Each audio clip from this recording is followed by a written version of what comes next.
Olá, turminha do quinto ano. Aula de língua portuguesa número 19. Vamos navegar na leitura. Hoje vocês vão abrir o livro de vocês, o Aprender Juntos, do quinto ano, lá nas páginas 48 e 49. Nós vamos então achar um texto que vocês já fizeram a leitura na aula passada. Vamos relembrar? Na aula passada, a Provivi pediu para vocês lerem esse texto, que tem o título O Vento e o Sol. Esse texto, ele é um texto teatral, também chamado de texto dramático. E quais são as características desses tipos de texto? Esse tipo de texto, ele foi escrito para ser encenado. Então, vejam só. Aqui, logo abaixo do título, nós temos um quadro, e esse quadro traz algumas informações para a gente. Ele traz quem são os personagens que vão participar desse texto, que vão encenar essa peça, e como será esse cenário. Então, eu pedi para vocês, na aula passada, lerem essas informações e responderem através de áudio essas 3 questões. Então, a primeira questão que o livro levantou foi quem são os personagens da história. Então, essa história, ela tem como personagens o sol, o vento, o menino, o pombo 1 e o pombo 2, como vocês viram na leitura. Segunda pergunta. No título do texto, não é citado nenhuma personagem humana. Você imagina por quê? Bom, a maioria de vocês me responderam que não cita aqui nenhuma personagem humana porque o vento e o sol são as 2 personagens principais da história. E a história mostra que os 2 fazem uma disputa, né? Eles disputam quem será o vencedor, quem será o primeiro a conseguir tirar a blusa do menino. Então, como eles são os personagens principais, o título só mostra o nome dos 2. E a terceira questão que foi levantada era: o cenário refere-se ao lugar em que a história acontece. Então, se eu tenho um texto teatral, se ele serve para ser encenado, eu vou representá-lo. Então, eu preciso de um cenário. Imagine o lugar indicado. Que elementos você usaria para representá-lo? Pessoal, qual foi o lugar indicado? Que se passaria essa história ou num ponto de ônibus ou em uma praça.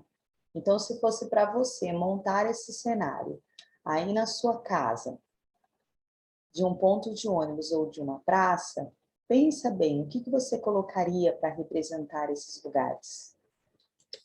Bom, gente, agora que a gente já retomou o que fizemos na aula passada, o que vocês vão fazer? Vocês vão dar uma pausa nesse vídeo e vão ler novamente esse texto. Vão fazer a leitura com atenção para relembrar o que acontece nele. Então, esse texto, como eu já disse, ele se trata de um texto teatral que eu tenho como personagem o vento e o sol fazendo uma disputa para ver quem tirava primeiro a blusa do menino.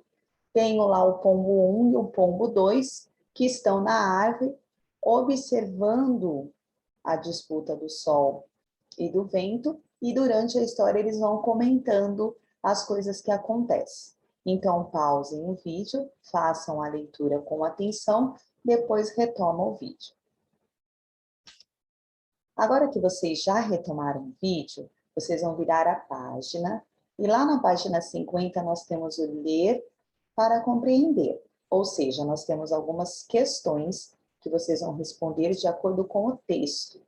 Então, na número 1, é o seguinte: pelo texto que você acabou de ler, sabemos que foi feita uma aposta. Então, vocês vão escrever aqui, na letra A, quem fez essa aposta? Quem foram os personagens que fizeram essa aposta? E qual foi essa aposta? Tá? Vocês vão escrever aqui na A e na B. Na letra C, que personagem falou sobre a aposta? E na letra D, vocês vão circular a imagem que representa a personagem ganhadora da aposta. Quem ganhou essa aposta? Foi o sol, foi o vento ou foi o pombo? Depois disso, na número 2, nós temos uma pergunta aqui. Em um texto teatral, para que servem os nomes que aparecem em destaque antes das falas? Então, voltando um pouquinho lá no texto, olha só. Antes de cada fala, né, aparece o nome dos personagens. Então, pombo 1, aí vem a fala do pombo 1.